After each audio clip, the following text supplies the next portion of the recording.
Online લેક્ચરમાં દરેક વિદ્યાર્થીઓનું સ્વાગત છે. આજે ટીવાય બીએસ સેમ 5ની અંદર યુનિટ નંબર 2નો છેલ્લો મુદ્દો એટલે કે મનોવૈજ્ઞાનિક કસોટીઓના પ્રકારો 2.5ની આજે વાત કરવાની છે. અને આ સૌથી વધારે આઈએમપી પ્રશ્ન છે, બધાએ યાદ રાખવાનો છે. બરાબર પાકું કરી લેજો, બરાબર સમજી લેજો. આ જે પ્રશ્ન છે એ સૌથી મહત્વનો છે, પરીક્ષામાં અવારનવાર પૂછાતો આઈએમપી પ્રશ્ન છે અને એ છે મનોવૈજ્ઞાનિક કસોટીઓના પ્રકારો. થોડો મોટો છે પણ સહેલો પ્રશ્ન છે. આની અંદર આપણે જોઈએ મનોવૈજ્ઞાનિક કસોટીઓની વાત કરીએ પ્રસ્તાવનાની અંદર તો કે સૌપ્રથમ ઔદ્યોગિક ક્ષેત્ર જ્યાં જ્યાં છે ત્યાં બધી જ જગ્યાએ કર્મચારીઓ જે છે એને લગતી અનેક પ્રકારની સમસ્યાઓ જે છે એ ઉત્પન્ન થતી હોય છે અને એ સમસ્યાના નિરાકરણ કે ઉકેલમાં તેની અસરો ઘડવામાં કેટલાક મનોવૈજ્ઞાનિકો આ પ્રકારની કસોટીઓનો ઉપયોગ છે એ કરે છે અને એ સમયે ખૂબ જ ફાયદાકારક આ કસોટીઓ છે એ સાબિત થાય છે અને આ કસોટીઓ દ્વારા અનેક બાબતોના યોગ્ય નિર્ણય પણ ત્યારે લઈ શકીએ છીએ અને ઘણી બાબત એવી છે જે સમગ્ર રીતે ઉદ્યોગમાં એક અથવા તો બીજા પ્રકારે એક યા બીજા સ્વરૂપે એટલે કે કોઈને કોઈ રીતે ત્યાં ઉપયોગમાં લેવાતી કે એની અસર છે એ જોવા મળતી હોય છે અને આવી અસર જે છે એ ઘણી વખત વસ્તુલક્ષી રીતે પ્રાપ્ત થાય છે અને ઘણી વખત પરિણામલક્ષી રીતે અથવા પરિણાત્મક રીતે પણ પ્રાપ્ત થાય છે અને એના માપન દ્વારા ક્યાંય જ્યારે કસોટી પ્રાપ્ત થાય છે અને એ માપનને લીધે આજે આ કસોટીઓનું મહત્ત્વ છે એ દિવસે ને દિવસે ખૂબ વધતું જોવા મળે છે. આગળ એને વાત કરી કે કોઈ પણ વ્યક્તિની યોગ્ય પસંદગી કરવી હોય અથવા તો બીજી અનેક બાબતો વિશેની જાણકારી જ્યારે મેળવવી હોય ત્યારે જરૂરી એવા કેટલાક વ્યક્તિના ગુણલક્ષણોને માપન છે એ કરવું જરૂરી છે અને એ ગુણલક્ષણોના માપનને આધારે અનેક પ્રકારની મનોવૈજ્ઞાનિક કસોટીઓ છે એ ક્રિએટ કરવામાં આવે છે એટલે કે ડેવલપ કરવામાં આવે છે, રચવામાં આવે છે અને એના ઉપયોગથી ખૂબ જ વ્યાપક અને પ્રચલિત બનેલી આ દરેક કસોટીઓ છે અહીં રજૂ થાય છે. હવે વાત કરીએ કે મનોવૈજ્ઞાનિક કસોટીઓ છે એના બે વિકલ્પો જોવા મળે છે અને એ બે વિકલ્પો જે છે એ અરજદાર પાસેથી પસંદગી અને મૂલ્યાંકન માટે ઉપયોગમાં લેવાતા હોય છે. છેલ્લે નિર્ણય તો એ કસોટીના કોઈ વડા છે એ લેતા હોય છે પણ અહીંયા એ બે વિકલ્પો દ્વારા કાર્યવાહી છે કરવામાં આવતી હોય છે. પહેલો વિકલ્પ જે છે એ ગુણલક્ષણોનું માપન કરવાનું અને તે માટે તે કંપની દ્વારા વિકસાવેલ વિશિષ્ટ કસોટીઓનો ઉપયોગ કરવાની બાબતમાં અને બીજો છે એ વ્યાપારિક ધોરણે મળતી પ્રમાણભૂત કસોટીઓને ખરીદીને તેનો ઉપયોગ કરવો એટલે કે આ બે ગુણલક્ષણોના આધારે એ વસ્તુ કરવામાં આવે છે.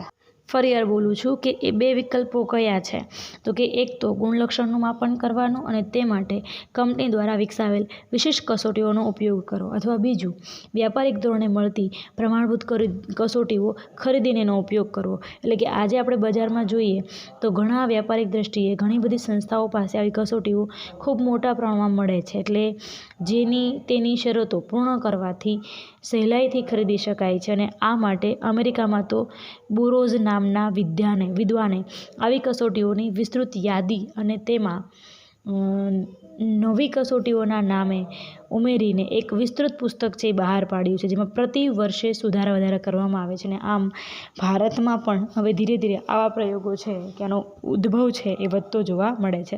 હવે પહેલી વાત તો અહીંયા એ આવે છે કે ભાઈ આ કસોટીના લાભ કયા કયા છે, આ કસોટીના ફાયદાઓ કયા કયા છે. તો પહેલો લાભ એ છે કે રાબેતા મુજબ રેગ્યુલરી આપણે જે વિકસાવેલ કસોટીઓનો ઉપયોગ કરવાનો છે એમાં એક પછી એક વ્યાપારિક ધોરણે પણ પ્રમાણિત કસોટીઓનો ઉપયોગ કરવો એ અંગેના એક મહત્ત્વના નિર્ણયો અને એના માટે ઘણા બધા પરિબળો છે એને ધ્યાનમાં લેવા પડે એમ છે અને પ્રકાશિત થયેલ કસોટીઓને ખરીદીને વાપરવાના કેટલાક ફાયદાઓ છે. જો પ્રકાશિત થયેલી કસોટીઓ છે એ કસોટીઓને ખરીદવાની અને એના દ્વારા વાપરવા કે ઉપયોગમાં લેવાના ઘણા બધા ફાયદાઓ છે. તે આર્થિક રીતે અથવા આર્થિક દ્રષ્ટિએ વિચારીએ ને તો કરકસરપૂર્વક નીવડે છે. જ્યારે અરજદારોનું જૂથ પ્રમાણમાં નાનું હોય ત્યારે કસોટી બનાવવાનો ખર્ચ કરવો પડે છે અને એ માટે સમય અને શક્તિ ખર્ચવા કરતાં આવી તૈયાર કસોટીઓનો ઉપયોગ થઈ શકે છે. એટલે કે નવી કસોટીઓ બનાવીને તેનો ઉપયોગ કરવામાં એ ઉપયોગી બને છે અને આમ અમુક વર્ગના જુદા જુદા ભિન્ન જૂથો પર પ્રમાણિત કસોટીઓના માનાંકો સ્થાપવામાં આવે છે અને તેના આધારે જે કર્મચારીઓને કસોટી દ્વારા અત્યારે તપાસવામાં આવે છે તેઓ અને જેઓનું આવી કસોટી દ્વારા મૂલ્યાંકન થયું છે એવા કર્મચારીઓ વચ્ચે તુલના કરવામાં આવે છે. એટલે કે આ પ્રકારની કસોટીઓના ફાયદાઓ હોવા છતાં વ્યાપારિક ધોરણે મળતી તૈયારીઓના ઉપયોગમાં કેટલીક મર્યાદાઓ પણ જોવા મળે છે. એટલે કે ઔદ્યોગિક સંસ્થામાં અમુક વ્યવસાય માટે એક કસોટી યથાર્થ નીવડે, તેમ છતાં એવી કોઈ ખાતરી ના આપી શકાય કે અન્ય ઔદ્યોગિક સંસ્થાઓમાં પણ એવા વ્યવસાય માટે એટલી જ યથાર્થ એ કસોટી નીવડશે. તેનું કારણ એક એ છે કે ભાઈ બંને સંસ્થાઓમાં જે વ્યવસાય માટે કસોટી ઉપયોગમાં લેવાય છે તે વ્યવસાય બાહ્ય દ્રષ્ટિએ તમે જુઓ ભલે સમાન લાગે, પરંતુ ભૌતિક, વ્યક્તિગત અને ઔદ્યોગિક સંસ્થાના સંદર્ભમાં ત્યાં ઘણો બધો તફાવત હોઈ શકે છે અને આ બાબતે વ્યક્તિના કાર્ય ઉપર છે એ અસર કરતી જોવા મળે છે. અને આમ કોઈપણ ઔદ્યોગિક સંસ્થાએ સાવચેતીપૂર્વક તપાસ કરી કસોટીઓ ખરીદવાનો નિર્ણય લેવો જોઈએ અને પછી તેનો ઉપયોગ કરવો જોઈએ. એટલે કે આમ ઔદ્યોગિક રીતે યાંત્રિક વિકાસને પરિણામે ભલે નવા વ્યવસાયો વિકસાવવાની જરૂર ઊભી થઈ છે અને એને માટે પણ વિશિષ્ટ લાયકાતો પણ ત્યાં એટલી જ જરૂરી બની છે ને. એટલે આ વ્યવસાયો માટે જે તે વ્યવસાયોના સંદર્ભમાં કસોટી વિકસાવવી જરૂરી છે, કારણ કે ત્યાં વ્યાપારિક ધોરણે વેચાતી ચીલાચાલુ કસોટીઓ કામ લાગતી નથી. અને ઘણી વખત તો એવું જોવા મળે છે કે ભાઈ વ્યાપારિક ધોરણે પ્રકાશિત થયેલી કસોટીઓનો ઉપયોગ છે એ કોઈ વિશિષ્ટ કાર્ય માટે નવી કસોટીઓ બનાવી તેનો ઉપયોગ કરવો એ અંગેની પસંદગી વ્યક્તિગત જરૂરિયાત પર છોડી દઈએ અને કર્મચારીઓની પસંદગીની એક મહત્ત્વની પ્રયુક્તિના સંદર્ભમાં અહીં કેટલીક પ્રમાણિત કસોટીઓની પણ ચર્ચા છે આપણે અહીંયા કરવાની છે. અને એમાંની જે પ્રમાણિત કસોટીઓની ચર્ચા કરીએ એ પહેલાં આપણે જોઈએ કે ભાઈ મનોવૈજ્ઞાનિક કસોટીઓ જે છે એ કયા કયા પ્રકારના સ્વરૂપની જોવા મળે છે. અત્યારે તો વાત કરીએ તો આધુનિક સમયની અંદર કસોટીઓ એટલા માટે પ્રમાણિતતાના સ્વરૂપે રચાયેલી છે કે તેનો ઉપયોગ એટલો વ્યાપક બન્યો છે કે કસોટીઓના વધુ પડતા ઉપયોગ સામે અત્યારે લાલ બત્તી ધરવામાં આવી છે. એટલે કે ઘણા બધા પ્રશ્નો છે એ ઘણી વખત ઊભા થાય છે અને એને માટે કેટલાક નિયમો કે કેટલીક માનાંકો છે એની રચના કરવામાં આવે છે. એટલે કે વૈજ્ઞાનિક રીતે આ કસોટીઓ વૈજ્ઞાનિક પ્લસ વસ્તુલક્ષી સાધન દ્વારા તૈયાર થયેલું હોવું જોઈએ, જેનું મૂલ્ય છે એ આજે પણ તમે જુઓ ઘટતું નથી, ઘટેલું જોવા મળતું નથી. અને એના માટે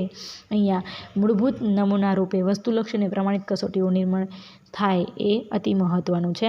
હવે મનોવૈજ્ઞાનિક કસોટીઓના સ્વરૂપની અંદર પહેલી વાત આપણે કરીએ તો એ કસોટીના પ્રકારની અંદર પહેલો એવો એક પ્રકાર અહીંયા આવે છે કસોટીના સ્વરૂપના પ્રકારના સંદર્ભે, બરાબર. પહેલો પ્રકાર અને એ છે પ્રાપ્તાંકોની આત્મલક્ષી વિરુદ્ધ વસ્તુલક્ષી ગણતરી.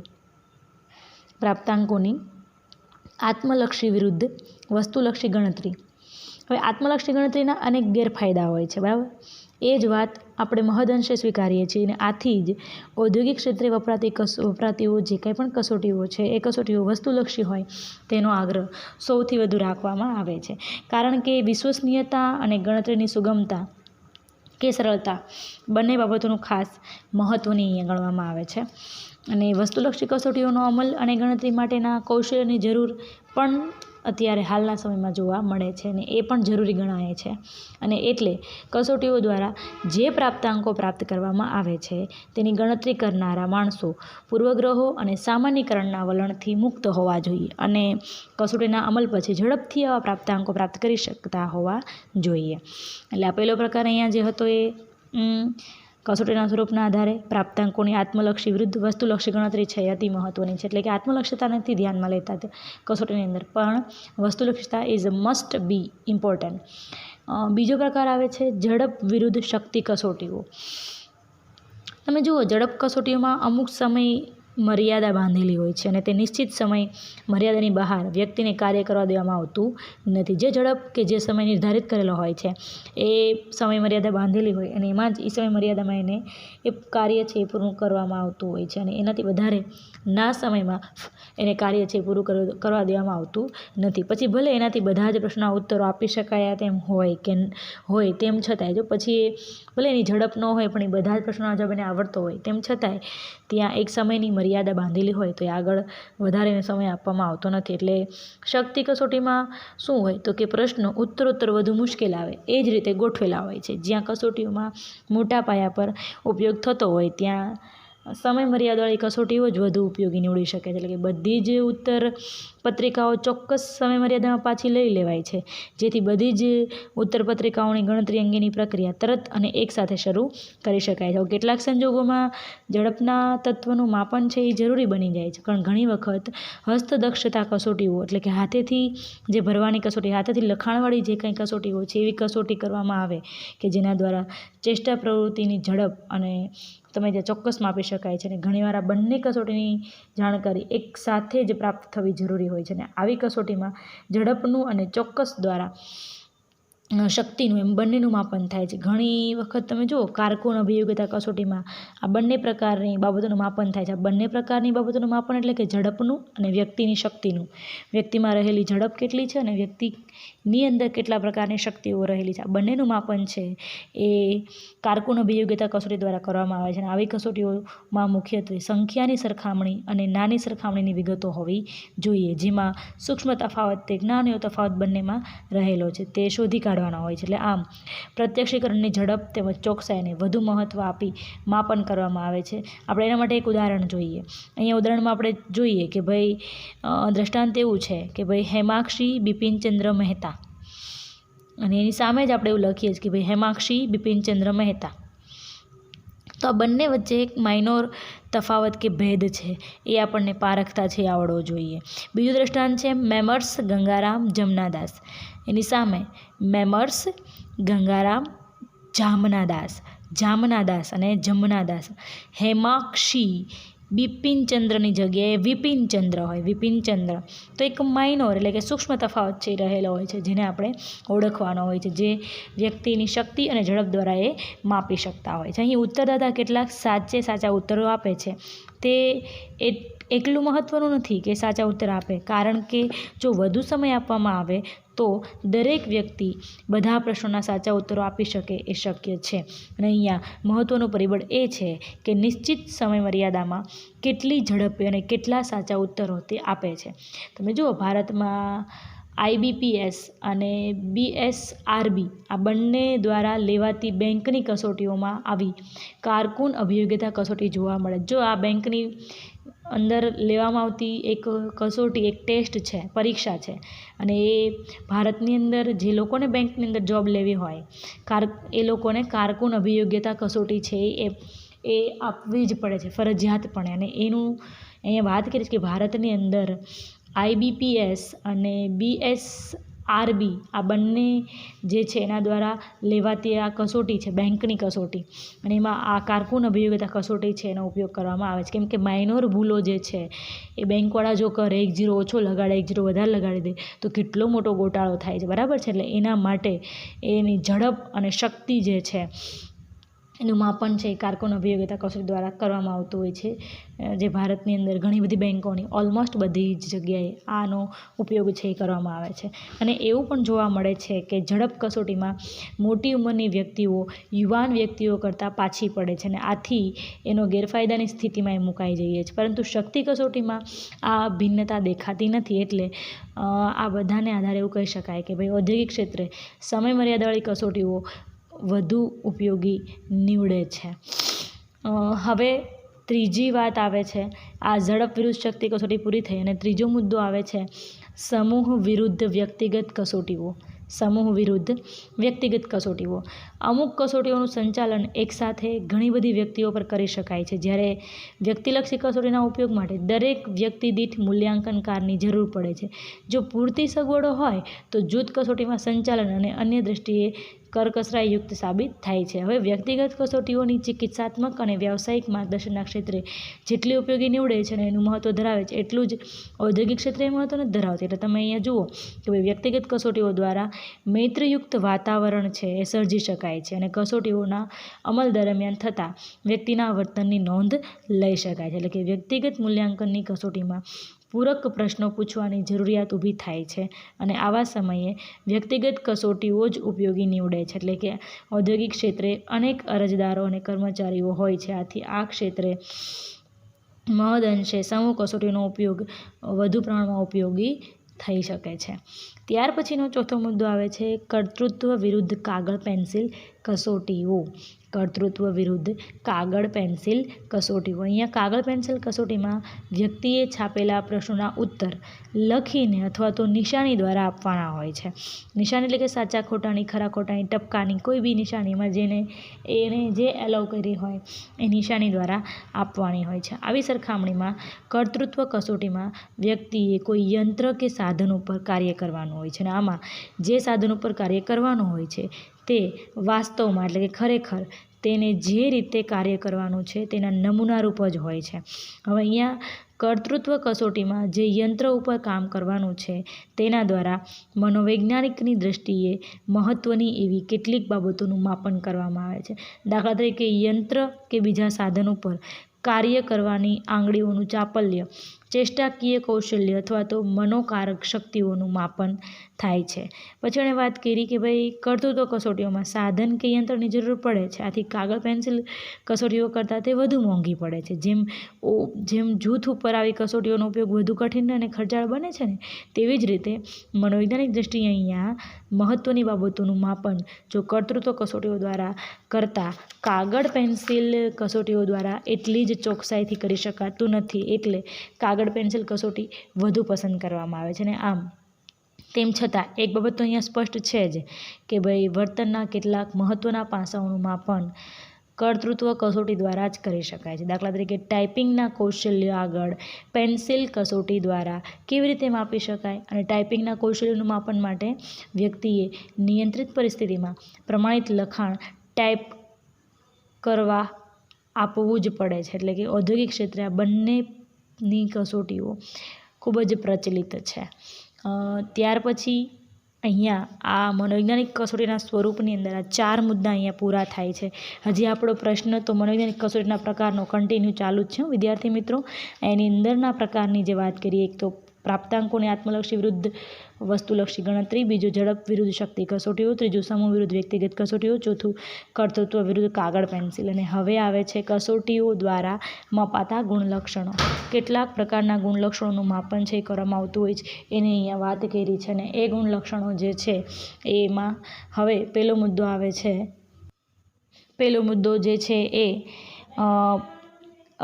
એટલે કે પહેલો બુદ્ધિ. કસોટીઓ દ્વારા મપાતા ગુણલક્ષણોમાં પહેલો છે બુદ્ધિ. બુદ્ધિની વાત કરીએ તો અહીંયા મનોવૈજ્ઞાનિક કસોટીઓના વિકાસના પાયામાં સાયમન અને બીન વગેરેની બુદ્ધિમાપન કસોટીઓની રચના થયેલી છે. એમાં કોઈ પણ કાર્ય માટે એટલે કે બુદ્ધિશક્તિની તો જરૂર પડે જ છે. વ્યક્તિને ગમે ત્યારે કોઈ પણ પ્રકારનું કાર્ય કરવું હોય તો ત્યાં બુદ્ધિની જરૂર પડે છે. અને ઉદ્યોગ વ્યવસાયના ક્ષેત્રે કર્તૃત્વ કે માત્ર શારીરિક શ્રમના કાર્યમાં પણ વધતા ઓછા પ્રમાણમાં બુદ્ધિની જરૂર પડે જ છે. એટલે કે ઉદ્યોગોના ક્ષેત્રે પુખ્ત વયની અને અત્યંત ઉપયોગી પુખ્ત વયની વ્યક્તિઓને આ બુદ્ધિ અત્યંત ઉપયોગી નીવડે છે.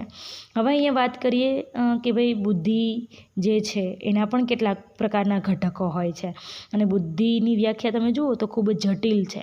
એટલે કે બુદ્ધિને સામાન્ય રીતે માનસિક ચપળતાના સંદર્ભમાં ઓળખવામાં આવે છે. અને માનસિક ચપળતામાં ઝડપથી શીખવાની આવડત પહેલાં કદી ન અનુભવી હોય એવી સમસ્યાઓ જે છે એ ક્યારેક ઝડપથી ઉકેલ પૂર્વે શીખેલી જે માહિતીઓ હોય એને યાદ કરીને પણ આમાં એનો સમાવેશ કરી શકાય છે અને ઝડપથી ઉકેલ લાવી શકાય છે. અહીંયા એને વાત કરી છે કે ગાણિતિક અને શાબ્દિક વિભાવનાઓ માટેના અર્થઘટનમાં બુદ્ધિનું મહત્ત્વ છે એ ખૂબ વધુ રહેલું છે. અને બીજી વાત અહીંયા એ છે કે બુદ્ધિ અને જ્ઞાનની કોઈ તુલના કરવી હોય તમારે તો બુદ્ધિ અને જ્ઞાનની તુલનાની અંદર તમે માત્ર બુદ્ધિ કસોટીઓ અને જ્ઞાનને નહીં પરંતુ એની શક્તિ અને આવડતને પણ માપે છે. બુદ્ધિ છે જો વ્યક્તિના જ્ઞાનને નથી માપતી, તો કે એની સાથે રહેલી શક્તિ અને એની આવડતનું પણ માપન કરે છે. અને આવી રીતના એનો સંતોષ જે છે એ વ્યવસાયમાં કરવામાં આવતો હોય છે. એટલે કે બુદ્ધિ કસોટી હિસાબનિશના હોદ્દા માટેની આવડતના સંદર્ભમાં જ ઉપયોગમાં લઈ શકાય છે એવું નથી. બુક ટાઈપિંગ કે સંભવિત હિસાબની પ્રક્રિયાઓ વિશે કશું ન જાણતો હોય એવા વ્યક્તિઓને જો તાલીમ આપવામાં આવે અથવા તેની અંદર કૌશલ્ય હોય તો એ સારી રીતના એ કાર્ય કરવા માટે શક્તિમાન બને છે. અહીંયા બુદ્ધિની જરૂર પડે જ છે, પરંતુ એટલા માટે એટલી સ્પષ્ટ નથી કે બુદ્ધિની નિશ્ચિત કરેલી ઉચ્ચ કક્ષા કરતાં થોડી ઉતરતી કક્ષાની બુદ્ધિ હોય તેવી વ્યક્તિ પણ ઘણી સારી રીતના કાર્ય કરી શકે છે કે કેમ, એ આપણા માટે પ્રશ્નાર્થ થાય છે. અને એના સોલ્યુશન માટે અહીંયા કેટલીક ઉપયોગી બુદ્ધિ કસોટીઓ છે એ આપેલી છે, બરાબર. બુદ્ધિનો આપણે પહેલો મુદ્દો જોયો, કસોટીઓ દ્વારા મપાતા ગુણલક્ષણ, કસોટીઓના દ્વારા મપાતા ગુણલક્ષણના પ્રકારના સંદર્ભે પહેલો પ્રકાર બુદ્ધિ આવે છે, અને બુદ્ધિના સંદર્ભે અહીંયા કેટલીક ઉપયોગી બુદ્ધિ કસોટીઓ આપેલી છે, અને એમાંની પહેલી અતિ મહત્ત્વની ઉપયોગી બુદ્ધિ કસોટી છે જેનું નામ છે ઓટિસની ઝડપથી ગણતરી કરવાની માનસિક શક્તિની કસોટીઓ. ઓટિસની ઝડપથી ગણતરી કરવાની માનસિક શક્તિની કસોટીઓ. હવે જુઓ, આ કસોટી જૂની છે પરંતુ તેનો ઉપયોગ વ્યાપકપણે થાય છે. તે કાગળ પેન્સિલ અને સમૂહ કસોટી છે. આ છે એ કયા પ્રકારની કસોટી છે? કાગળ પેન્સિલ કસોટી છે અને પ્લસ આ સમૂહ કસોટી છે. એટલે તે 20થી 30 મિનિટમાં સંપૂર્ણ કરવાની હોય છે. આનો સમયગાળો છે 20થી 30 મિનિટનો હોય છે, અને આમાં સમય મર્યાદા આપેલી હોય છે. એટલે કસોટીના કાચા પ્રાપ્તાંકોનું બુદ્ધિલબ્ધિના મૂલ્યમાં રૂપાંતર કરવામાં આવે છે. એટલે આ ઓટિસ નામના સાયકોલોજિસ્ટે આપેલી કસોટી છે. એટલે એના નામ પરથી ઓટિસની ઝડપથી ગણતરી કરવાની વ્યક્તિની માનસિક શક્તિની કસોટીઓ એવું નામ લાંબુ અહીંયા આપેલું છે. બીજો પ્રકાર આવે છે બુદ્ધિના પ્રકારના સંદર્ભમાં વન્ડરલિંક નામના વિદ્વાને આપેલો છે, અને એનું નામ છે એ વન્ડરલિંક. બીજી કસોટીનું નામ છે વન્ડરલિંક, અને એનાથી પણ ઓછા સમયમાં પૂર્ણ કરવાની કસોટી એને બનાવી. જો એનાથી એટલે કે પેલી ઓટિસની જે કસોટી છે એનાથી પણ ઓછા સમયમાં તમે બીજી કસોટી છે ઉપયોગમાં લઈને તમે ઓછા સમયની અંદર એ કસોટી પૂર્ણ કરી શકો છો. અહીંયા ઉચ્ચ કક્ષાની બુદ્ધિની જરૂર નથી પડતી. વન્ડરલિંકે જે કસોટી ડેવલપ કરી છે એમાં ઉચ્ચ કક્ષાની બુદ્ધિની જરૂર નથી પડતી. એવા ઘણા પ્રકારના વ્યવસાયો માટે વ્યક્તિની પસંદગીના કાર્યમાં આ કસોટીઓ ઘણી ઉપયોગી પુરવાર થાય છે. આમ તે ઉચ્ચ કક્ષાની યથાર્થતા ધરાવે છે. એટલે કે ઘણી બધી એવી પ્રકારની વ્યક્તિઓ છે કે જે બુદ્ધિ કક્ષા જે છે ઉચ્ચ પ્રકારની નથી ધરાવતા, તેમ છતાંય ઘણા વ્યવસાયની અંદર ઉચ્ચ પ્રકારની બુદ્ધિની જરૂર નથી પડતી. તો એવા સમયે ત્યાં આ કસોટી ફિલઅપ કરાવીને એને ત્યાં કર્મચારીને નોકરી અપાવવાની વાત અહીંયા આવે છે આ કસોટી દ્વારા. ત્રીજો પ્રકાર આવે છે બુદ્ધિ કસોટીના સંદર્ભે વેક્સલરની પુખ્ત વયની વ્યક્તિ માટેની બુદ્ધિ કસોટી.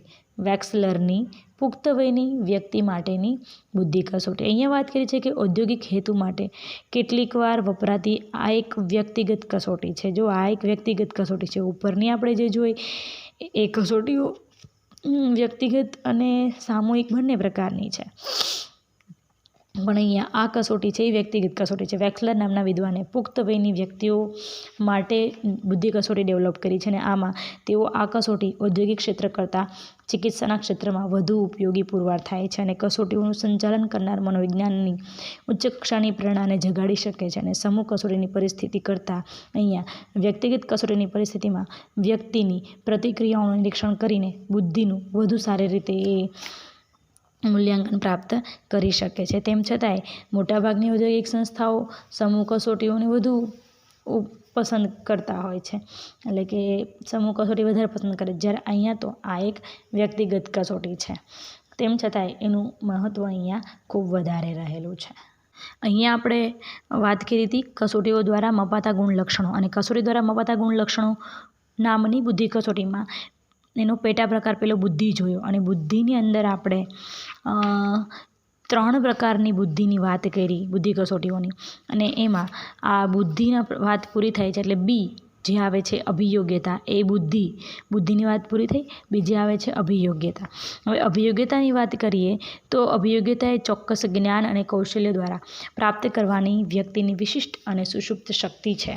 કે બુદ્ધિ અને અભિયોગ્યતાના સંદર્ભમાં એવું કહેવાય છે કે બુદ્ધિ એ સામાન્ય શક્તિ સૂચવે, જ્યારે અભિયોગ્યતા છે મોટે ભાગે વિશિષ્ટ શક્તિને સૂચવે છે. અને બુદ્ધિની સમગ્રતા અને અભિયોગ્યતાના ઘટકો દ્વારા પણ સૂચવાય છે. એટલે અભિયોગ્યતા એ વિશિષ્ટ કાર્ય કરવાની સુષુપ્ત શક્તિ છે કે જે તાલીમ દ્વારા તમે એને વિકસાવી શકો છો.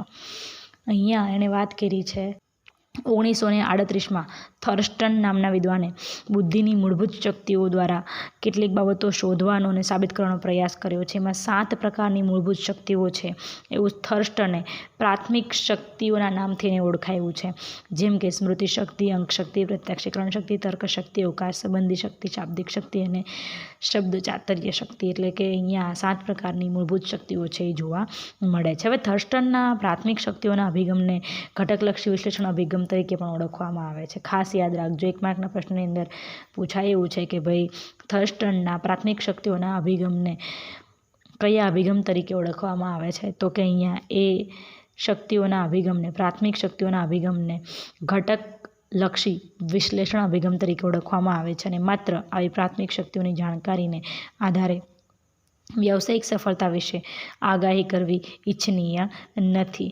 અને એટલે જ આવા બુદ્ધિને લગતા કેટલાક પરિવર્તનને ધ્યાનમાં લઈને કેટલીક પ્રકારની કસોટીઓ છે એ નિર્માણ કરવામાં આવી છે. અને એમાંની પહેલી કસોટી અભિયોગ્યતાની પણ કેટલીક કસોટીઓ છે. જેમ બુદ્ધિની 3 પ્રકારની કસોટીઓ હતી ને, એની જેમ અહીંયા અભિયોગ્યતા જે છે, અભિયોગ્યતા માટેની કસોટીઓ છે એ પણ ડેવલપ કરવામાં આવી છે. અહીંયા 2 અભિયોગ્યતા કસોટીઓની વાત કરી છે. પહેલી અભિયોગ્યતા કસોટી જે છે એનું નામ છે ફ્લેનેગનની અભિયોગ્યતા વર્ગીકરણ કસોટીઓ. ફ્લેગેનની અભિયોગ્યતા વર્ગીકરણ કસોટીઓ એટલે કે આ કસોટીઓ ઉદ્યોગ અને ધંધામાં ઘણી પ્રચલિત છે અને ખાસ કરીને તો અરજદારની પસંદગી અને વ્યવસાયિક માર્ગદર્શન માટે ખૂબ ઉપયોગી સાબિત થાય છે. અને આ કસોટી સાપેક્ષ રીતે સ્વતંત્ર એવા 21 વ્યવસાયિક તત્વો કે જે જુદા જુદા સંમિશ્રણમાં વ્યવસાયિક સફળતા માટે અગત્યના છે તેનો સમાવેશ કરીને બનાવવામાં આવી છે. વ્યવસાય માટે જરૂરી તત્વોનું માપન આ કસોટીની ઉપકસોટીઓ દ્વારા થઈ શકે છે. અને ફ્લેગનને કહે છે કે ભાઈ તે જ પ્રમાણે પ્રથમ તો સફળતાપૂર્વક કાર્ય કરવા માટે મહત્ત્વના વર્તનોની યાદી બનાવવી જોઈએ અને આ માટે કાર્યનું વ્યવસ્થિત નિરીક્ષણ કરવું પણ જરૂરી છે. અને આ કાર્ય કર્તૃત્વની વ્યાખ્યા એટલી સ્પષ્ટતાથી આપી શકાય છે કે જેથી ઘણા વ્યવસાયો માટે કસોટી ઉપયોગી બને છે. આવા તત્વો અને અન્ય વ્યવસાયના તત્વો બંને બાબત છે એ ખૂબ જુદી પડે છે બંને તત્વો કરતાં. અહીંયા ઘણી કસોટીઓને અહીંયા સાંવેદનિક કે ચેષ્ટા કાર્યોથી માંડીને શાબ્દિક, ગાણિતિક તેમજ સ્મૃતિ જેવી મનોવૈજ્ઞાનિક કસોટીઓને માપે છે. અને ઉપકસોટીઓ દ્વારા મપાયેલી શક્તિઓના પ્રાપ્તાંકોનો સરવાળો કરીને નિર્ણય લેવામાં આવે છે. એટલે દાખલા તરીકે હિસાબનિષ્ઠના વ્યવસાય માટે સ્મૃતિ નિર્ણય, સંકલિત ગાણિતિક અને કોષ્ટકની સમજૂતી વગેરે શક્તિઓનું માપન કરી શકાય. એના સંમિશ્રણથી એના પક્ષ દ્વારા આલેખ છે એ તૈયાર કરી શકાય છે, પશ્વપાલેખ, અને નિર્ણય લેવાય છે કે ભાઈ ઉમેદવારને હિસાબનિષ્ઠ તરીકે પસંદ કરવો કે નહીં અને તે વ્યવસાયમાં સફળ થશે કે કેમ. તો આ એક પ્રકારની અભિયોગ્યતા જે છે એ ફ્લેગનની અભિયોગ્યતા કસોટી છે. ત્યાર પછી બીજી કસોટી છે બેનેટ, સિશોર અને વેઝમેનની યાંત્રિક તર્કશક્તિ કસોટી. બેનેટ, સિશોર અને વેઝમેનની યાંત્રિક તર્કશક્તિ કસોટી. હવે આ કસોટી કાગળ પેન્સિલ કસોટી છે. આ કસોટીમાં મુખ્યત્વે તો ચિત્ર દ્વારા યાંત્રિક સમસ્યાઓ રજૂ કરવામાં આવેલી હોય છે અને સાથે સાથે પ્રશ્ન પણ આપવામાં આવ્યા હોય છે. તેવો ઉત્તર વ્યક્તિએ આપવાનો હોય છે. સામાન્ય રીતે યંત્ર વિજ્ઞાન અને ભૌતિક રસાયણના જે સિદ્ધાંતો છે, ભૌતિકશાસ્ત્રના, એ સિદ્ધાંતોના ચોક્કસ ઉપયોગના આધારે પણ આ કસોટી છે એ રચવામાં આવે છે. અને ઇજનેર, ટેકનિકલી જેવા વ્યવસાયોમાં આ કસોટી ઘણી બધી ઉપયોગી સાબિત થઈ છે. એટલે કે આ કસોટીના પ્રશ્નમાં અમુક લંબાઈવાળી કાતરો, ચક્રો, ગરગડી, પુલી વગેરેના સરળ ઉપયોગોને દર્શાવેલા હોય છે. એટલે કે વ્યક્તિએ ભૌતિક તેમજ યાંત્રિક રીતે કેટલાક મહત્ત્વના સિદ્ધાંતોની સમજણ અને સ્પષ્ટતાને આધારે એના ઉત્તર છે એ આપવાના હોય છે. અને કેટલાક વ્યવસાયો એવા પણ હોય છે કે જેમાં નકશા દોરવાના હોય છે અને એના માટે અવકાશ સંબંધી પ્રત્યક્ષીકરણની શક્તિ પણ ઉપયોગી થઈ શકે છે. એટલે કે આવી શક્તિના માપન માટે મિનેસોટા MMPI અને પેપર ફોર્મ બોર્ડ કસોટી પણ ઘણી ઉપયોગી છે. એટલે કે આમ કાગળ ઉપર દર્શાવેલ વિવિધ આકૃતિઓ અંગેની સમસ્યાઓનો પણ ઉકેલ છે એ તમે સરળતાથી લાવી શકો છો. અને ત્યાર પછી આવે છે છેલ્લો પ્રકાર છે સિદ્ધિ અથવા તો કુશળતા. હવે સિદ્ધિ અથવા તો કુશળતાની કસોટીના એક પણ અહીંયા પ્રકાર જોવા મળતા નથી. જેવી રીતના બુદ્ધિના 3 પ્રકાર જોવા મળ્યા હતા, બુદ્ધિ કસોટીના, અભિયોગ્યતાના 2 પ્રકાર, અહીંયા સિદ્ધિ અથવા તો કુશળતા કસોટીના એક પણ પ્રકાર જોવા મળતો નથી. એટલે કે સુષુપ્ત શક્તિઓના માપન માટે બુદ્ધિ અને અભિયોગ્યતા કસોટીઓ ઉપયોગી સાધન છે જે વ્યવસાયમાં અમુક વિશિષ્ટ કૌશલ્ય જરૂરી હોય અને આવું કૌશલ્ય અને જ્ઞાન કર્મચારીઓ દ્વારા તાલીમ દ્વારા શીખવી શકાય તેમ હોય તેવા વ્યવસાયો માટે વ્યક્તિની પસંદગી છે એ ઘણી ઉપયોગી સાબિત થઈ શકતી હોય છે, જેને આપણે અહીંયા સિદ્ધિ કે કુશળતાની કસોટીઓના નામે વર્ણવી શકીએ છીએ. વિદ્યાર્થીઓ, અહીંયા આપણે આ જે વાત જે છે એને પૂર્ણ છે એ કરતા નથી, કેમ કે હજુ પણ આ મુદ્દાની અંદર આપણે આગળ હજી બીજા પ્રકારોની ચર્ચા કરવાની છે. ફરી વખત ઝડપથી રિવિઝન લઈએ છીએ કે ભાઈ કસોટી દ્વારા મપાતા ગુણ લક્ષણોને આધારે એક બુદ્ધિ કસોટીની વાત કરી. બુદ્ધિ કસોટીમાં 3 પ્રકાર. બીજું અભિયોગ્યતા કસોટી, એના 2 પ્રકાર. પછી છે સિદ્ધિ અથવા કુશળતા. સિદ્ધિ અને કુશળતાની અંદર 2 કસોટીઓની આમ ડાયરેક્ટની પણ ઇનડાયરેક્ટલી ચર્ચા કરી છે. અને એમાં એક આપણે જે વાત કરવાની છે ધંધાકીય કસોટી, કે ભાઈ ધંધાના સંદર્ભે શોધવામાં આવતી, એટલે કે રોજગાર વિનિમય કચેરી છે ત્યાં અમુક જાતના કાર્ય એવી રીતના કરવામાં આવતા હોય છે કે તેમાં તેની કુશળતા ધરાવતા લોકોના આ ધંધાકીય કસોટી છે એ આપવામાં આવતી હોય છે. પણ ઘણી જગ્યાએ અત્યારે પણ ઉપલબ્ધ જોવા મળતી નથી, કેમ કે તે સંસ્થાઓ છે એ કસોટીઓ માત્ર ને માત્ર એના માટે રચે છે અને ખાનગી સંપત્તિ ગણાતી હોય છે. અને કેટલાક ક્ષેત્રો માટેની ધંધાકીય કસોટીઓ પ્રકાશિત થયેલી હોય. દાખલા તરીકે સ્ટેનોગ્રાફી માટેની જે મશીન છે એ મશીનની કુશળતા શોપના સાધનથી લઈને ત્યાં એની બ્લુપ્રિન્ટ વાંચવાની શક્તિઓ, ઔદ્યોગિક વિદ્યુતીકરણની કુશળતા વગેરે માપતી કસોટીઓ ત્યાં અતિ મહત્ત્વની બની રહે છે. એટલે એ ધંધાકીય કસોટી છે. અને સ્ટેનોગ્રાફી છે એ ગુજરાતી ટાઈપિંગ માટેનું એક સૌથી મોટું મશીન કે એક યંત્ર છે એની વાત કરી છે. સ્ટેનોગ્રાફીનો ITIની અંદર એક કોર્સ પણ થાય છે. તમે ક્યારેક સર્ચ કરજો, નવરા હોય તો જોજો, એના ઉપર ઘણું બધું લખાણ છે. અહીંયા આપણે હવે ધંધાકીય કસોટીની વાત પૂરી કર્યા બાદ કાર્ય પ્રતિકૃતિની વાત કરવાની છે. હવે કાર્ય પ્રતિકૃતિ જે છે એની વાત અહીંયા કરતાં પહેલાં એણે કીધું છે કે ભાઈ અરજદારને જે વ્યવસાય છે તે અંગે ખરેખર કાર્ય કરવાની તક આપવામાં આવે છે, અથવા તો તે કાર્ય કરતો હોય તે પ્રમાણેની નકલ કરવાનું કાર્ય છે એને સોંપવામાં આવે છે. અને કાર્ય પ્રતિકૃતિ દ્વારા પરીક્ષણના કેટલાક ફાયદાઓ થાય છે એની પણ અહીંયા વાત કરી છે. એક તો યથાર્થતા વધુ સારી રીતના જોઈ શકાય. બીજું, મૂલ્યાંકન કાર્યનું લખાણ માત્ર આધારોના આધાર નહીં પરંતુ અરજદારના કર્તૃત્વના આધારે પણ કરી શકાય છે. અને ત્રીજી જે વાત આવે છે એ ખાસ તો કંઈ નથી, પણ એ આ પરીક્ષણની પ્રતિકૃતિના સંદર્ભે જ વાત કરીશ કે ભાઈ યોગ્ય રીતે એને ગોઠવી શકાતી નથી. કેમ? તો કે ખરેખર ત્યાં વ્યક્તિને શું કરવાનું, એ કાર્ય પ્રતિકૃતિની અંદર કાર્ય કરવાનું છે. ત્યાંના વાતાવરણ અને સંજોગોના કેટલાક પરિબળોને કામે લગાડવાના હોય છે. દાખલા તરીકે પર્યવેક્ષકો કે કર્મચારીની જુદી જુદી રીતો હોય, પદ્ધતિઓ હોય, લેખિત ન હોય એવા નિયમો, પ્રણાલિકાઓ વગેરેને આપણે ત્યાં ફોલો કરવાના હોય છે. ધેટ ઇઝ કાર્ય પ્રતિકૃતિ. હવે ત્યાર પછીનો ચોથો પ્રકાર આવે છે અભિરુચિઓ. જેમ સિદ્ધિ અથવા કુશળતાની વાત 3જા નંબરે પૂરી કરી, એમાં અહીંયા આવે ચોથો અભિરુચિઓ. અને અભિરુચિઓની વાત આપણે કરીએ તો કોઈ એક પ્રકારની અભિરુચિ છે એ વ્યક્તિમાં જોવા મળતી નથી, પરંતુ અનેક પ્રકારની અભિરુચિ છે એ જોવા મળે છે. હવે અભિરુચિની વાત આપણે જ્યારે ફરી મળીશું પછીના લેક્ચરમાં કરશું. આજનો આ પ્રશ્ન અધૂરો છે. નવા લેક્ચરની અંદર આવશું ત્યારે આગલા લેક્ચરમાં આ પ્રશ્નની પૂરેપૂરી ચર્ચા છે એ કરશું ત્યારે આ પ્રશ્ન પૂરો થશે. Thank you very much. ફરી મળીશું અભિરુચિ